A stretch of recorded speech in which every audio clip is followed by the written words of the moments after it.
안녕하세요. 닥터맘마 수의사팀입니다. 이번 영상에서는 반려견의 제한급여와 자율급여에 대해 알아보겠습니다. 제한급여란 보호자가 정해진 양의 사료를 정해진 시간에 급여하는 방법입니다. 하루 식사량을 주로 2번에서 3번, 반려견의 크기나 상태에 따라 나누어 급여하게 됩니다. 제한급여는 반려견에게 필요한 만큼의 양을 측정하여 급여할 수 있기 때문에 영양소를 균형 있게 섭취할 수 있고 이상적인 체중을 유지할 수 있는 장점이 있습니다. 또한 반려견에게 나타나는 갑작스러운 이상 증세, 예를 들어 밥을 먹지 않는다거나 섭취량이 현저히 줄어드는 등의 현상을 쉽게 체크할 수 있습니다.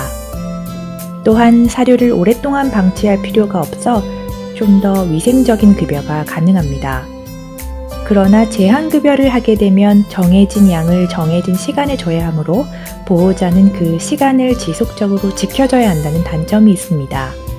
최근에는 반려견 자동사료 배식기 등의 다양한 기기가 출시되어 있기 때문에 시간이 여의치 않은 경우에도 일정량의 사료를 알맞은 시간에 지속적으로 공급할 수 있습니다. 자율급여란 보호자가 한 번에 충분한 양의 사료와 물을 제공하면 반려견이 먹고 싶을 때 스스로 양을 조절하며 먹는 방법입니다. 이 방법의 최대 장점은 보호자와 강아지에게 시간 제약이 없다는 것입니다. 또한 식탐이 큰 반려견에게는 자신이 원할 때 밥을 먹을 수 있다는 인식을 심어주게 되므로 사료를 급하게 먹지 않을 수 있습니다. 이 때문에 음식에 대한 집착이 줄어들 수 있습니다. 그러나 자율급여를 하게 되면 반려견 스스로가 양을 조절하지 못해 과식을 자주 할 수 있고 이는 비만으로 이어질 수 있다는 단점이 있습니다.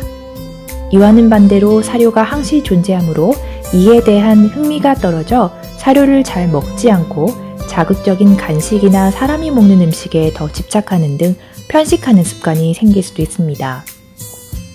마지막으로 제한급여와는 대조적으로 반려견이 밥을 얼마나 먹었는지 확인하기 힘들기 때문에 식습관에 관련된 문제점을 알아내기 힘들 수 있습니다.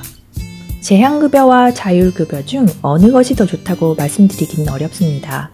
반려견에게 필요한 영양성분을 하나하나 체크하기 힘들고 항상 반려견과 붙어있기 힘든 보호자의 경우 자율급여를 선호하는 경향이 있고 반려견의 불규칙한 생활습관이나 건강 문제를 걱정하는 보호자들은 제한급여를 선호하는 경향이 있습니다. 어느 쪽이 올바른 방법이라고는 말할 수 없으며 이는 반려견의 성향, 보호자의 생활 패턴 등이 고려되어야 합니다. 평소에 잘 짖고 환경 변화에 예민해하는 반려견이거나 음식에 대한 소유욕이 강한 반려견, 체중 조절이 필요한 반려견, 사료를 잘 먹지 않으려고 하는 반려견의 경우 제한급여를 권장합니다.